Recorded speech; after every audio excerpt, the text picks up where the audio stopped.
ધાનેરામાં ડ્રગ્સના વેચાણ મુદ્દે યુવાનો એક્શનમાં. ધાનેરામાં ડ્રગ્સનું વેચાણ મુદ્દે જાગૃત નાગરિકો એક્શનમાં. સોશિયલ મીડિયા બાદ ડ્રગ્સ મુદ્દે યુવાનોએ કરી બેઠક. ડ્રગ્સના દૂષણને નાથવા દરેક સોસાયટીમાં બેઠકોનું આયોજન. યુવાનોની બેઠકમાં દર જગ્યાએ ડ્રગ્સ વેચાતું હોવાનો ઉઠ્યો સૂર. ખાખીનો ખોફ ઘટતા ડ્રગ્સના રવાડે અનેક યુવાનો ચડ્યા. શાળા, કોલેજ, શોપિંગ સેન્ટર, સુમસાન ગલીઓ બની ડ્રગ્સનો અડ્ડો. તંત્ર નિષ્ક્રિય રહેતા જાગૃત નાગરિકો ડ્રગ્સ મુદ્દે મેદાને. અહેવાલ બાય હિંમત મોદી, ધાનેરા, બનાસકાંઠા. આજ ધાનેરામાં મામા બાપજીના મંદિરે ડ્રગ્સ માટે યુવાનોની એક મિટિંગ થઈ, જાગૃત યુવાનોની. ડ્રગ્સના રવાડે ચડેલા યુવાનો આજ ધાનેરાના અંદર ચોરીઓ કરે છે, લૂંટ કરે છે. 15 થી 25 વર્ષના યુવાનો ડ્રગ્સના રવાડે ચડ્યા છે. મતલબ એ યુવાનો તો બરબાદ થાય છે, સાથે સાથે એમનું ઘર બરબાદ થાય છે અને એમનો સમાજને ગામ બરબાદ થઈ રહ્યું છે. તો મારી સરકારશ્રીને નિવેદન અને પોલીસ અધિક્ષક એસપી સાહેબ અને પીઆઈ સાહેબ ધાનેરાને એવું નિવેદન કે ધાનેરાના અંદરથી આ ડ્રગ્સનું દૂષણ દૂર કરો, નહીં તો આ ગામમાં એક દિવસ લૂંટો થશે, ચોરીઓ થશે અને મર્ડરો થશે. આ એવી પરિસ્થિતિ ઉપર આ ધાનેરાનો યુવાન ઊભો છે. જો આ ડ્રગ્સ દૂર નહીં થાય તો ધાનેરા કઈ જગ્યાએ જશે કોઈને ખબર નથી. એટલે મારી રિક્વેસ્ટ છે કે ધાનેરાના જે પણ ડ્રગ્સ લે છે એમના મા બાપને એવી રિક્વેસ્ટ છે કે તમે જાગૃત થઈને બહાર આવો. તમારા દીકરા તમે ઇજ્જત ખાતર કરીને તમારા દીકરાને ખોઈ દેશો, એવું ના બને.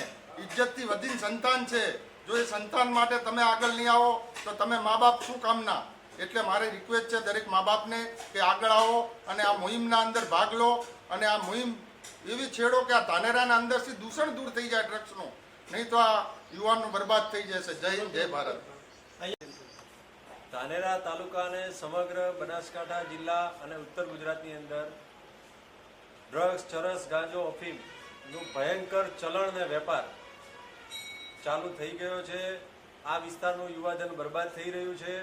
વાલીઓ હજી ઊંઘમાં છે, પ્રજાને વાલીઓ હજી ઊંઘમાં છે. પણ આ બાબતે ધાનેરા તાલુકાના જાગૃત યુવાનો, નાગરિકો આજે જાગૃત થયા છે અને આ વિષયના વિરોધની શરૂઆતની પ્રથમ વાત કરી છે, પ્રથમ મિટિંગ કરી છે. અને આ પ્રથમ મિટિંગમાં બધાને એવું નક્કી થયું કે આ બાબતે આગામી કાર્યક્રમો આપી આવેદનપત્ર આપવા છે.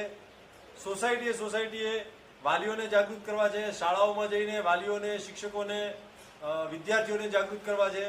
અને આ બાબતે આ બધા વતી અને સ્થાનિક ધારાસભ્ય શ્રી માવજીભાઈ સાહેબને પણ નમ્ર વિનંતી કે સાહેબ, ધાનેરા તાલુકાની પ્રજાએ તમને ધારાસભ્ય તરીકે અપક્ષમાં 36,000 વોટે બહુમતીથી જીતાડ્યા છે. આ મુદ્દો પ્રજાનો છે. તમને જીતાડનારા લોકો, આજના એમના બાળકો આજે નશાના રવાડે ચડી રહ્યા છે. આ મુદ્દે તમે પણ ખુલીને બોલજો. પોલીસ પ્રશાસન જ્યાં દબાણ લાવવાનું થાય ત્યાં કહેજો. અને અમારે આ બધા છે જે આ વાત લઈને નીકળ્યા છે એમને ક્યાંક તમારી જરૂર પડે તો આગળ રહેજો અમારી સાથે. અને બીજી વાત, પોલીસ પ્રશાસન, શાસનને પણ 2 હાથ જોડીને નમ્ર વિનંતી કે આ તમારી જવાબદારી છે. આ પ્રજાના ટેક્સના પગારમાંથી તમને પગાર ચૂકવાય છે, એમની કમાણીમાંથી. આ જવાબદારી તમારી છે. પ્રજાના બાળકો આ નશાના રવાડે ચડી રહ્યા છે. તમે પણ આખરે તો પ્રજામાં જ આવો છો. કાલે ઉઠતા તમારું બાળક પણ આ નશાના રવાડે નહીં ચડે એની કોઈ ગેરંટી નથી. એટલે શાસન, પ્રશાસન, વહીવટમાં થોડા માનવતા દાખવીને પણ આ મુદ્દે જાગૃત થજો. અને આ દેશની પ્રજાને, ધાનેરા તાલુકાની પ્રજાના બાળકોને નશાના રવાડે ચડાવી અને બરબાદ થવાનો જે ધંધો કેટલાક લોકોએ હાથમાં લીધો છે તે ધંધો સદંતર તાત્કાલિક બંધ કરાવજો. અને 2 હાથ જોડીને ફરી એક વાત કહું છું કે કો તો કાયદો તમે હાથમાં લેશો તો પ્રજાને હાથમાં લેવો પડશે નહીં. પણ ન છૂટકે જો લોકોના સંતાનો અવળે રસ્તે ચડતા હશે અને સંતાનો બરબાદ થતા હશે તો કાયદાનું કામ નહીં કરે તો પ્રજાએ અનેક જગ્યાએ કાયદો હાથમાં લીધો છે. ત્યાં પ્રજા જો કાયદો હાથમાં લેશે તો એના પછી શાસન, પ્રશાસન દરેકને નીચું જોવાનો વારો આવશે. એટલે અમે 2 હાથ જોડીને નમ્ર વિનંતી કહીએ કે અમારે તો કાયદામાં જ રહેવું છે. અને કાયદાના શાસનમાં રહેવા માટે તો સરકાર છે, ધારાસભ્ય છે, સંસદ સભ્ય છે અને સરકાર છે.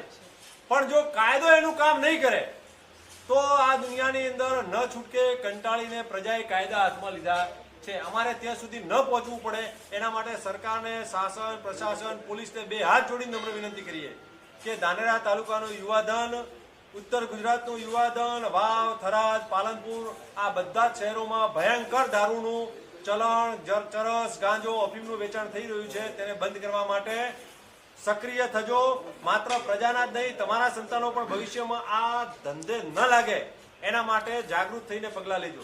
બસ આ બધા વતી આ જ અરજી છે. જય હિન્દ.